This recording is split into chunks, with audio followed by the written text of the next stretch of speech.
जय हिंद बच्चों। कल आप लोग का सामाजिक विज्ञान का पेपर है, तो उसके लिए हम कुछ ऐसे महत्वपूर्ण प्रश्नों को लेकर के आए हैं जिससे आप लोगों को परीक्षा में काफ़ी ज़्यादा महत्वपूर्ण प्रश्न को देखने के लिए मिलेगा। काफ़ी सारे ऐसे प्रश्न होंगे जो आप लोग को कल परीक्षा में देखने के लिए मिलेगा। हो सकता है इनमें से कई प्रश्न जो है वो आप लोग के परीक्षा में भिड़ जाए, तो इसीलिए इन प्रश्नों को आप तैयारी कर लेंगे, उसके बाद ही जाएंगे। तो शुरू से लेकर वीडियो को अंत तक पूरा देखें और वीडियो को अपने दोस्तों के साथ भी शेयर करें ताकि उनकी भी तैयारी लास्ट टाइम में अच्छे से हो पाए।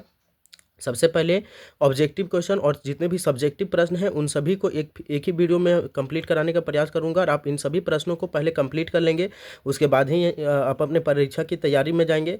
और इसके अलावा भी अगर आप हमको ऐसा कुछ लगता है तो आप लोगों के पास कुछ महत्वपूर्ण प्रश्नों को भेज दिया जाएगा। फिलहाल आप इतने सारे महत्वपूर्ण प्रश्नों को तैयारी अच्छे से कर लेंगे। सबसे पहले जो क्वेश्चन नंबर हमारा है, नंबर फर्स्ट हमारा क्या है? आंखों पर पट्टी बांधे हुए, आंखों पर पट्टी बांधे और तराजू लिए हुए महिला किस बात का प्रतीक होती है? तो ये आपको न्याय को बताती है। ठीक है, किसको बताती है? तो न्याय को। Option number A. फिर अगला है, वियना सम्मेलन का आयोजन किस वर्ष हुआ था? वियना सम्मेलन का जो आयोजन हुआ था वो किस वर्ष हुआ था? तो इसका ऑप्शन नंबर बी होगा, मतलब 1815 ईस्वी में वियना सम्मेलन का आयोजन हुआ था। अगला है, जालियांवाला बाग मैदान में अमृतसर के गांव वाले लोग किस मेले में शिरकत के लिए जमा हुए थे? मतलब जालियांवाला बाग का जब घटना घटा था, ये भारत में राष्ट्रवाद चैप्टर का है, तो उसमें जो वहाँ के लोग हैं वे कौन से मेला देखने के लिए, वहाँ कौन से मेले में भाग लेने के लिए गए थे? कि बैसाखी का मेला में शिरकत लेने के लिए गए थे। ऑप्शन नंबर ए, मतलब वैसाखी का मेले में। ठीक है, अगला नंबर क्वेश्चन है, क्वेश्चन नंबर 4। किसानों के लिए गुजरात के खेड़ा में गांधी जी ने सत्याग्रह कब किया?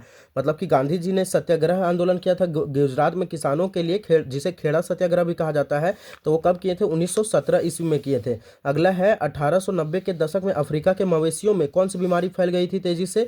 तो आपको पता होगा कि रिंडरपेस्ट नाम की एक बीमारी आई थी जिसके कारण से अफ्रीका के सभी लगभग 90% जानवर मारे गए थे। ठीक है, अगला है, प्रथम विश्व युद्ध कब हुआ था? तो प्रथम विश्व युद्ध आप लोग को पता होगा 1914 से 1918। इसी में आप लोग को क्वेश्चन पूछ सकता है द्वितीय विश्व युद्ध का, तो आप लोग याद रखिएगा 1939 से लेकर 1945 तक, 1939 से लेकर 1945 ईस्वी तक। ठीक है, अगला क्या है? डॉन ऑफ द सेंचुरी नामक में चित्र में किसका महिमा मंडन है? मतलब किसको बतलाया गया है? राष्ट्रवाद को, औद्योगिकरण को, प्रजातंत्र को या संगीत को? तो इसमें बताया गया है प्रजातंत्र को। डॉन ऑफ द सेंचुरी जो चित्र था उसमें किसको बताया गया है? तो प्रजातंत्र को। अगला है, जापान की सबसे पुरानी छपी पुस्तक कौन सी है? तो ये है डायमंड सूत्र, याद कर लीजिएगा। मार्टिन लूथर कौन था? तो मार्टिन लूथर जो है वो वैज्ञानिक था, राष्ट्रवादी नेता था, धर्म सुधारक था या एक लेखक था? तो आप लोग को पता होगा कि ये एक धर्म सुधारक था। ठीक है, अगला फिर क्वेश्चन है हमारा, उत्तरी भारत की सबसे आम मिट्टी कौन सी है? मतलब कि सबसे आम मिट्टी कहने का मतलब सामान्य मिट्टी कौन सी है उत्तर भारत की? तो वो हमारा है ऑप्शन नंबर डी, जलोढ़ मिट्टी। यहाँ पे क्वेश्चन रिपीट हुआ है कि उत्तरी भारत की सबसे आम मिट्टी कौन सी है? तो आपको पता ही होगा, पिछले क्वेश्चन में भी था, कौन सा मिट्टी है? काली मिट्टी है। अगला, भारत में कौन सी जाति काली हिरण की रक्षा के लिए प्रसिद्ध है? मतलब किस जाति के लोग जो है वो काला हिरण को बचाने के लिए प्रसिद्ध माना जाता है? तो वो कौन सा है? Option number A, Bishnoi.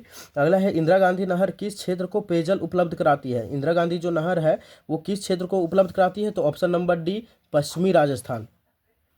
Sorry, इसमें गलत टिक हो गया, तो इसमें आप लोग जलोढ़ मिट्टी कर लेंगे। ठीक है, चलिए, तो इंदिरा गांधी नहर किस क्षेत्र को पेयजल उपलब्ध कराती है, मतलब पीने वाला जल? तो पश्चिमी राजस्थान को कराती है। ठीक है, उसके बाद फिर है, निम्न में से किस क्षेत्र में लोग सिंचाई के लिए गूल अथवा कुल का निर्माण करते हैं? किस क्षेत्र में जो है लोग वो गूल का निर्माण करते हैं? तो आपको पता होगा इसका उत्तर क्या हो जाएगा? पश्चिमी हिमालय, है ना। तो ऑप्शन नंबर बी आपका जो है वो सही हो जाएगा। अगला नंबर क्वेश्चन है हमारा, चाय, कॉफी, रबर, गन्ना, केला आदि किस प्रकार की फसलें हैं? तो फसल के प्रकार आप लोग को पता होगा, रोपण फसलें, चाय, कॉफी, ये सब क्या है हमारा?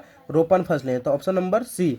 अगला है, निम्नलिखित में से कौन किस राज्य में रावत भट्टा परमाणु संयंत्र है? किस राज्य में है? तो इसका ऑप्शन नंबर हो जाएगा हमारा डी, मतलब राजस्थान में है। कहाँ पे है? राजस्थान में है।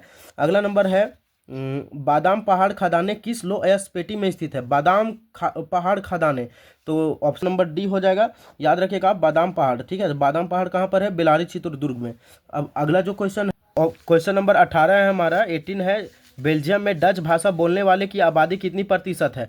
मतलब बेल्जियम में जो डच बोलने वाले लोग हैं वो कितना प्रतिशत है? तो आपको पता ही होगा 39% है, 39%। उसके बाद कौन सा भाषीय समूह ब्रुसेल्स में बहुसंख्यक है? बहुसंख्यक कौन है? तो आपको पता होगा फ्रांसीसी भाषा बोलने वाले जो लोग हैं, है ना, वो बहुसंख्यक है। अगला क्वेश्चन नंबर 21 है हमारा, निम्न में से किस राजनीतिक संस्था में महिलाओं के लिए सीटें आरक्षित है। ठीक है, तो आपको पता ही होगा कि लोकसभा, पंचायती राज, विधानसभा, इनमें से सभी। तो देखिए, आपकी कई लोग ऐसे होंगे जो बोल रहे हैं इनमें से सभी, लेकिन 73वें और 74वें संशोधन के अनुसार पंचायती राज में जो है वो सीटें आरक्षित की गई है, जबकि लोकसभा और विधानसभा में अभी तक ऐसा कोई चेंजिंग नहीं किया गया है। भारतीय राष्ट्रीय कांग्रेस का गठन कब हुआ था, ये बहुत ही इंपॉर्टेंट क्वेश्चन है, इसको याद रखिएगा। तो ऑप्शन नंबर ए 1885 में। जब केंद्र और राज्य सरकार से सत्ता लेकर स्थानीय सरकारों को दे दी जाती है तो उसे क्या कहते हैं। ठीक है, तो आपको पता ही होगा कि विकेंद्रीकरण कहते हैं, अर्थात सरकार अपनी शक्तियों का बंटवारा छोटे छोटे स्तर में कर देती है तो उसे क्या कहते हैं, विकेंद्रीकरण कहते हैं। ठीक है, क्वेश्चन नंबर 24 है हमारा, निम्नलिखित में से कौन सा एक लोकतंत्र से संघर्ष को हल करने का तरीका नहीं है। देखिए, बड़े पैमाने पर भीड़ जुटाना, इससे भी हम जो है वो लोकतंत्र में जो संघर्ष है उसको हम ठीक कर सकते हैं। संसद का उपयोग करना, इससे भी कर सकते हैं। न्याय करना, इससे भी कर सकते हैं। लेकिन क्या नहीं है, तो क्या नहीं है, तो इसके लिए आपका ऑप्शन नंबर सी, सशस्त्र क्रांति, ये अगर हम करेंगे तो ये लोकतंत्र में संघर्ष को हल करने का तरीका नहीं है। क्वेश्चन नंबर 25 है हमारा, विकास के लक्षण क्या है। आय में वृद्धि होना चाहिए, स्वास्थ्य सुविधाओं का विस्तार होना चाहिए, नियमित रोजगार एवं बेहतर मजदूरी होनी चाहिए, इनमें से सभी। तो अगर विकास को अगर देखा जाता है तो आपको पता होगा कि विकास मापने का दो मापदंड है, पहला है यूएनडीपी और दूसरा है विश्व बैंक। विश्व बैंक केवल आय में वृद्धि को ही मापता है, परंतु यूएनडीपी के अनुसार जितना भी है, स्वास्थ्य दर भी अच्छी होनी चाहिए, साक्षरता भी होनी चाहिए, आय में वृद्धि भी होना चाहिए, मतलब इनमें से सभी होगा। ठीक है, क्वेश्चन नंबर 26 है हमारा, है ना, बस आखिरी 4 क्वेश्चन और बचे हुए हैं। 26 है, निम्नलिखित में से कौन सी आर्थिक गतिविधियां तृतीय क्षेत्र में नहीं आती है, का रूप ले लेता था। तो बैंकिंग ये आता था, अध्यापन भी आता था, किसी कॉल सेंटर में काम करना ये भी आ जाएगा, लेकिन कौन नहीं आएगा, तो मधुमक्खी पालन, ये जो है वो तृतीय क्षेत्र में नहीं होगा।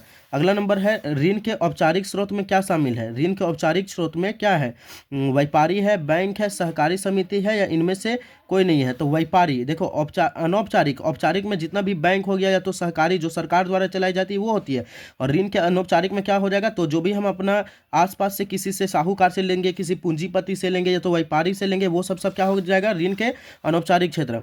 भारतीय रिजर्व बैंक का मुख्य कार्य क्या है। 28 नंबर प्रश्न है कि भारतीय रिजर्व बैंक का मुख्य कार्य क्या है। तो आपको पता होगा ऋण प्रदान करना नहीं, विश्व बैंक से लेन देन करना नहीं, इनमें से कोई नहीं। अच्छा, शाख नियंत्रण, तो सबसे ज़्यादा इसका जो काम है शाख नियंत्रण। तो आपको पता होगा कि जितने भी भारत में बैंक चलते हैं उन सभी का जो नियंत्रक कौन करता है, तो ये भारतीय रिजर्व बैंक करता है। 29 नंबर क्वेश्चन है, निम्नलिखित में से कौन सा तत्व उत्पादकों को घरेलू बाजार से बाहर व्यापार करने का अवसर देता है ना, मतलब कि अवसर प्रदान करता है, मौका देता है। सूचना तकनीक, बहुराष्ट्रीय कंपनियां, निवेश, या तो वैश्वीकरण या विदेशी प्रत्यक्ष निवेश। तो आपको पता होगा कि एक ऐसी प्रक्रिया जिसके बाहरी व्यापार करने का अवसर प्रदान करता है वो क्या कहलाता है, वैश्वीकरण। निम्नलिखित में से कौन नियमों और विनियमों के माध्यम से बाजार में संरक्षित है। ठीक है, कौन मतलब सुरक्षित है, तो उपभोक्ता, जो उपभोक्ता है इन लोगों के लिए कई नियम भी बनाए गए हैं, जिनमें से एक महत्वपूर्ण नियम है कोपरा, है ना, आपको याद होगा। तो इन सभी प्रश्नों को, ये ऐसे 30 महत्वपूर्ण प्रश्न थे जो काफ़ी ज़्यादा महत्वपूर्ण है, काफ़ी ज़्यादा रिपीटेड प्रश्न है। आपको इसकी तैयारी करने के बाद ही परीक्षा में जाना है, और परीक्षा में कई प्रश्न आप लोग को देखने के लिए मिलेंगे। इन सभी सब्जेक्टिव प्रश्नों को, अर्थात जितने भी 2 नंबर वाले, 3 नंबर वाले और 5 नंबर वाले क्वेश्चन होते हैं उनको तैयारी करके उसके बाद फिर जाएंगे। इससे भी परीक्षा में काफ़ी ज़्यादा प्रश्न आने की संभावना है, तो आप इसकी तैयारी करके ही जाएंगे। पहला नंबर क्वेश्चन, इनमें से 6 प्रश्नों के आपको उत्तर देना है। तो पहला क्वेश्चन है, इटली के एकीकरण के मुख्य कर्णधार कौन थे। मतलब जो इटली का एकीकरण हुआ था तो उसको कराने में सबसे बड़ी भूमिका निभाने वाले कौन कौन व्यक्ति थे, इसके बारे में बताना है। असहयोग आंदोलन कब से कब तक चलता रहा, तो असहयोग आंदोलन कब से कब तक चला था आप लोग को पता होगा, इसके बारे में बताना है। अगर आप लोग चाहते हैं कि इसका भी आंसर लिख के वीडियो भेज दें तो आप इस कमेंट करें तुरंत ही, मतलब आज रात तक जो है वो आप लोग को सामने इसका भी वीडियो आ जाएगा। तीसरा नंबर है काली मिट्टी कौन सी फसलों के लिए उपयुक्त मानी जाती है, मतलब काली मिट्टी में सबसे अधिक कौन सी फसलों की उपज की जा सकती है। अगला नंबर क्वेश्चन है, वाणिज्य ऊर्जा से आप क्या समझते हैं। फिर अगला क्वेश्चन है हमारा, राज्य सूची से आप क्या समझते होंगे। ये आपको नागरिक शास्त्र से क्वेश्चन है। अब फिर से नागरिक शास्त्र से क्वेश्चन है, एक दलीय प्रणाली का एक लाभ और एक हानि बताइए। मतलब एक दलीय जो शासन प्रणाली होता है उसका एक लाभ भी बताना है और एक हानि भी बताना है। अगला नंबर क्वेश्चन है, कृषि एवं सहायक क्षेत्र किसे कहा जाता है। ठीक है, कृषि एवं सहायक क्षेत्र किसे कहा जाता है। और क्वेश्चन क्वेश्चन नंबर 38 है हमारा, उपभोक्ता किसे कहते हैं। मतलब अब उपभोक्ता जो कंज्यूमर है, व्हाट इज कंज्यूमर, कंज्यूमर किसे कहते हैं। ये कुछ ऐसे प्रश्न थे 31 से लेकर 38 तक दिए गए, टोटल 8 प्रश्न दिए गए हैं, जिनमें से आपको 6 प्रश्नों का उत्तर देना है। तो आप इन सभी 8 प्रश्नों की तैयारी करके जाएंगे, क्योंकि पता नहीं परीक्षा में कौन से प्रश्न पूछा जा सकता है, तो इसलिए आप इस सभी के जो है वो तैयारी करके ही जाएंगे। अब 3 नंबर वाले जो प्रश्न, जितने भी प्रश्न हैं उसको बता देते हैं। तो सबसे पहला है, अपने शासन वाले क्षेत्रों में शासन व्यवस्था को ज़्यादा कुशल बनाने के लिए नेपोलियन ने क्या बदलाव किया। सीधा सीधे यहाँ पे ये पूछ रहा है कि नेपोलियन के प्रशासनिक सुधारों का वर्णन करें। तो आपको पता ही होगा कि नेपोलियन जो है वो नेपोलियन बोनापार्ट। और एक चीज़ और बता देते हैं कि जितने भी प्रश्न आप बनाएंगे सबको पॉइंट बाय पॉइंट बनाइएगा, खास करके 3 मार्क्स और 5 मार्क्स वाले। तो नेपोलियन अपने क्षेत्र में कई ज़्यादा सुधार किया था, बुर्बो राजवंशों को फिर से लाया था, समान मापतौल प्रणाली को लागू किया था। इन सभी चीज़ों को पॉइंट बाय पॉइंट आप पढ़ के उसके बाद ही जाएंगे। अगला है, मुद्रण संस्कृति ने भारत में राष्ट्रवाद में विकास में कैसे मदद की। तो मुद्रण संस्कृति मतलब बताए थे आप लोग को, क्लास में हम पढ़ाए थे आप लोग को कि मुद्रण संस्कृति मतलब होता है छपाई करना, है ना, मतलब प्रिंटिंग प्रेस। तो उसके आ जाने से भारत के राष्ट्रवाद में क्या मदद मिली, अर्थात जैसे मान लीजिए कि जब न्यूज़पेपर वगैरह का सिस्टम आ गया तो भारत के राष्ट्रवाद में कैसे मदद मिला। अभी मान लीजिए कहीं पर कुछ घटना घटता है तो हम लोग कैसे जान पाएंगे, तो न्यूज़पेपर के माध्यम से, सोशल मीडिया के माध्यम से। तो इसके आने से भारत के राष्ट्रवाद में कैसे मदद मिली, इसके बारे में लिखना है। भूगोल से क्वेश्चन है, जल संसाधनों का संरक्षण एवं प्रबंधन क्यों आवश्यक है, इसके लिए क्या करना होगा, मतलब जल को बचाना क्यों आवश्यक है और बचाने के लिए क्या करना होगा, ये आप लोग को लिखना है। चावल की खेती के लिए उपयुक्त भौगोलिक दशाओं का वर्णन करें, हम आप लोग को बताए थे, और इसके प्रमुख उत्पादक राज्यों को लिखें। बताए थे आप लोग को कि देखिए फसल आप लोग को जो है वो कृषि से एक महत्वपूर्ण क्वेश्चन देखने के लिए मिलेगा, जिसमें से गेहूं की खेती के लिए उपयुक्त भौगोलिक कारक, या तो फिर आपको चावल की खेती के लिए मिल सकता है, चाय की खेती, या तो फिर कॉफी की खेती। ये 4 प्रश्नों को आप करके जाएंगे और 100% है कि ये 4 प्रश्न में से एक प्रश्न आप लोग को देखने के लिए मिलेगा ही, ठीक है। तो आप इसकी तैयारी करके ही जाएंगे, ठीक है। सुपर इंपॉर्टेंट क्वेश्चन होने वाला है ये। श्रीलंका में सत्ता की साझेदारी की व्यवस्था के बारे में बताइए, मतलब श्रीलंका में जो सत्ता की साझेदारी हुआ था वो किस प्रकार से हुआ, इसके बारे में बताइए। लोकतंत्र किस प्रकार नागरिकों की गरिमा और आज़ादी सुरक्षित रखता है, वह चर्चा करें, इस पर भी। एक अर्थव्यवस्था में मुद्रा की क्या भूमिका होती है, मतलब जो भारतीय अर्थव्यवस्था या तो किसी भी देश की अर्थव्यवस्था में मुद्रा करने का मतलब रुपया पैसे की क्या आवश्यकता है, इसके बारे में आपको चर्चा करना है। भारत सरकार द्वारा विदेशी व्यापार एवं निवेश पर अवरोध लगाने के क्या कारण थे और इन अवरोधों को सरकार क्यों हटाना चाहती थी। बताए थे आप लोग को व्यापार अवरोध जो लगाया गया था वो क्यों लगाया गया था और सरकार इसको हटाया क्यों, मतलब हटाने के पीछे कुछ उद्देश्य होगा कि तभी हटाया, तो क्यों हटाया था इसके बारे में बताना है, ठीक है। अब अगला जो हमारा प्रश्न है ये देखिए, यहाँ पे अब क्वेश्चन नंबर 47 से लेकर 52 तक जितने भी प्रश्न हैं वो 5 नंबर वाले प्रश्न हैं, और सबको आपको, चाहे आपको कहानी के जैसा ही क्यों ना आता हो, लेकिन आपको एक काम करना है कि सभी को पॉइंट बाय पॉइंट के अनुसार से लिखेंगे, ठीक है। इस तरह से पॉइंट देंगे, या तो 1 नंबर 2 नंबर का खा के अनुसार से लिखेंगे और पॉइंट बना करके ही लिखेंगे। तो क्वेश्चन है हमारा, गांधी जी ने असहयोग आंदोलन को वापस लेने का फैसला क्यों किया। एक घटना घट गया था जिसके कारण से गांधी जी ने फैसला ले लिया था, और वो घटना क्या था, चोरी चोरा हत्याकांड। तो पहले आप लिखिएगा, देखिए 5 नंबर का प्रश्न है, तो पहले आप लिखिएगा असहयोग आंदोलन क्या था, गांधी जी ने इसे क्यों चालू किया और फिर वापस क्यों लिया, इसको लिखिएगा, लेकिन सारा को पॉइंट बाय पॉइंट लिखिएगा। अगला है, सूरत बंदरगाह 18वीं सदी के अंत तक हाशिए पर चला गया। हाशिए पर कहने का मतलब है धीरे धीरे वो जो है उसका अंत होने लगा, मतलब लोग जितना वो चमक दमक के लिए जाना जाता था वो अब धीरे धीरे खत्म होने लगा। ट्रेंड अभी के समय में समझिए तो धीरे धीरे, देखिए कोई एक ऐसा रील्स वगैरह कुछ ऐसा होता है, जैसे इससे पहले आप लोग सुने होंगे कि सिस्टम चला था, सुनेगा क्रिस का गाना, तो एक ट्रेंडिंग होता है, ट्रेंडिंग से फिर वो धीरे धीरे कुछ चीज़ जो है वो खत्म होने लगता है। तो एक समय था जब सूरत बंदरगाह समझिए तो ट्रेंडिंग में था, लेकिन जैसे 18वीं शताब्दी आया उस समय के बाद सूरत बंदरगाह जो है वो ट्रेंडिंग से खत्म होने लगा। तो कुछ तो ऐसा हुआ होगा, है ना। तो जैसे इस अगला क्वेश्चन हमारा, भारत की विभिन्न प्रकार की सड़कों का वर्णन करें। हम आज ही मतलब कि आप लोग को क्लास में बताए थे विभिन्न प्रकार की सड़कें कौन कौन है, सीमांत सड़कें हैं अलग अलग प्रकार के, ठीक है। उसके बाद लोकतंत्र में राजनीतिक दलों की क्या जरूरत होती है, अगर राजनीतिक दल नहीं रहेगा तो लोकतंत्र में क्या समस्याएं हो सकती है, उसके है। तृतीय क्षेत्रक एवं अन्य क्षेत्रकों से भिन्न कैसे, जो तृतीय क्षेत्रक है वो अन्य क्षेत्रक से भिन्न कैसे है, उदाहरण सहित व्याख्या करें। और एक फिर क्वेश्चन है हमारा, भारत में दिए गए मानचित्र पर आपको क्या क्या दर्शाना है। तो मथुरा तेल परिष्करणशाला, काली मिट्टी क्षेत्र, कांडला समुद्री पतन, दुर्गापुर तापीय ऊर्जा संयंत्र, बंगलौर सॉफ्टवेयर टेक्नोलॉजी पार्कर्स, ठीक है। तो ये सभी वैसे प्रश्न थे, 5 नंबर वाले प्रश्न थे, जिनमें से आपको टोटल 6 प्रश्न है, जिनमें से आपको किन्हीं 4 प्रश्नों का उत्तर देना है। काफ़ी लोगों का जो है वो मानचित्र वाला प्रश्न नहीं हो पाता है, तो खैर इसके लिए टेंशन नहीं लेना है। यहाँ पे 6 प्रश्न और दिए गए हैं, सॉरी 5 प्रश्न और हैं। इनमें से आप 2 ऑप्शन है, आप किसी को छोड़ सकते हैं। तो जैसे मान लीजिए यहाँ पे आप गांधी जी का असहयोग आंदोलन लिखते हैं, सूरत बंदरगाह लिखते हैं, और अगर आपको लोकतंत्र में राजनीतिक दल की भूमिका पता है उसको आप लिख लीजिए। भारत की में विभिन्न प्रकार की सड़कों, इसके बारे में आप लिख सकते हैं, या तो फिर तृतीय क्षेत्र के भी लिख सकते हैं।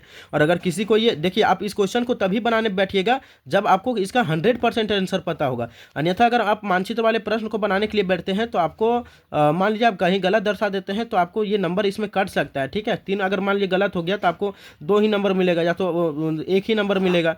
तो इस ऐसी कंडीशन में आप इसको मत लिखिए। आप अगर पॉइंट बाय पॉइंट इसी को लिखिएगा तो इसमें 5 नंबर में से कम तो 4 नंबर अगर राइटिंग सही है तो आप मिल ही जाएगा।